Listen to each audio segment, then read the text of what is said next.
Assalamualaikum warahmatullahi wabarakatuh. Selamat siang teman-teman sejawatku. Terima kasih atas waktu yang telah diberikan pada siang hari ini untuk mendengarkan diseminasi dari diklat yang telah saya lakukan atau saya ikuti, yaitu yang dinamakan dengan Didamba Angkatan ke-7 P4TK IPA Bandung. Didamba itu kependekan dari diklat daring masif dan terbuka yang dilakukan atau diselenggarakan oleh P4TK IPA. Saya berpartisipasi di sini karena ini menambah pengalaman dan juga wawasan. Saya mulai ya. Apakah itu Didamba P4TK IPA? Yaitu pembelajaran yang diselenggarakan secara online dengan tujuan agar dapat diikuti oleh sejumlah besar peserta dengan cara mengakses web yang telah berisi bacaan, video, tugas-tugas yang dapat memfasilitasi peserta mencapai kompetensi yang ditawarkan. Program Didamba itu bertujuan antara lain yaitu menunjukkan kemampuan sebagai profesional dalam melaksanakan tugas sebagai guru atau kepala. Yang kedua, menguasai kompetensi pedagogik dan profesional. Yang ketiga, memiliki performa sebagai pendidik dan pemimpin bagi peserta didik kita. Yang keempat, memiliki performa sebagai pendidik dan manajer bagi warga sekolah. Yang kelima, menjadi contoh tentang ketangguhan dan optimisme kita dan keceriaan kita bagi peserta didik dan semua warga sekolah.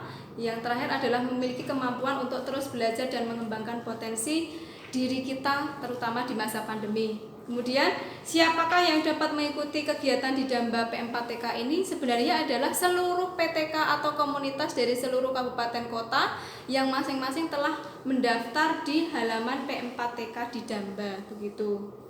Kemudian kegiatan yang saya ikuti adalah lebih khususnya untuk kelas SMA SMK dengan mata pelajaran suhu dan kalor. Di suhu dan kalor ini materinya saya cakup ada 3 sub besar. Yang pertama adalah suhu dan kalor, yang kedua adalah menjaga kestabilan suhu tubuh, yang ketiga adalah pemuaian. Apa itu suhu? Pastinya sudah banyak yang kenal, gitu. Suhu itu menyatakan derajat panas atau dinginnya suatu benda. Kemudian alat ukur suhu yang biasa kita kenal adalah termometer. Kemudian termometer itu biasa yang dikenal itu ada 4, tetapi yang sering dipakai adalah yang Celcius dan Fahrenheit. Gitu. Dari 4 termometer yang sudah dikenal ada Celcius, Reaumur, Kelvin, dan Fahrenheit, itu masing-masing memiliki titik tetap atas dan titik tetap bawah. Hanya di sini beta, koefisien muai luas itu menyatakan 2 kali dari koefisien muai panjangnya. Jadi jika luas mula-mula A1, koefisien muai luasnya beta dan kenaikan suhu delta T, maka kita bisa menghitung luas sekarang sebagai A2.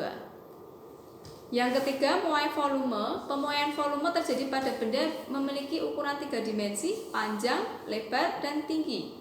Nah, muai volume juga rumusnya hampir sama dengan muai luas atau muai panjang, di mana V2 sama dengan V1 dalam kurung 1 plus gamma delta T. Gamma, koefisien muai volume, itu menyatakan 3 kali dari koefisien muai panjang dari logam tersebut. Jika volume mula-mula suatu benda V1, kemudian kenaikan suhunya delta T dan koefisien muai volumenya gamma, maka volume sekarang bisa kita cari dengan V2 sama dengan V1 dalam kurung 1 plus gamma delta T.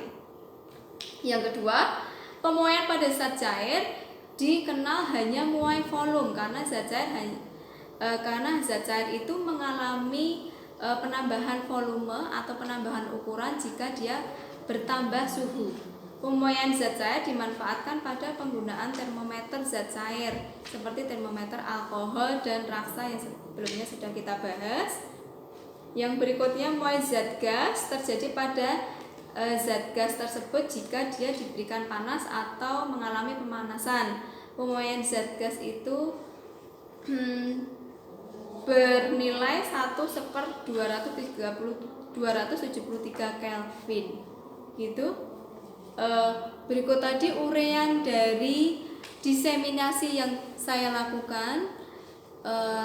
dari materi yang sudah saya dapatkan selama mengikuti kegiatan di Damba dari tanggal 19 April sampai dengan 30 April 2021. Terima kasih atas perhatiannya. Wassalamualaikum warahmatullahi wabarakatuh.